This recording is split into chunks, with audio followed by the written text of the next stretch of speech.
И теперь финальный, самый взрослый и самый болезненный вывод.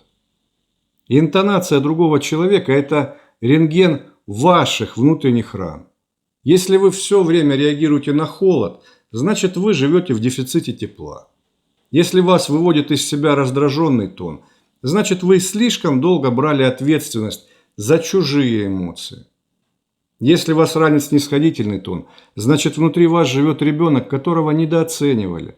А если вас убивает сарказм, значит над вами когда-то смеялись, и вы до сих пор не оправились.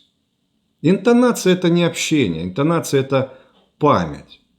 Мы слышим не голос человека, мы слышим эхо своего прошлого.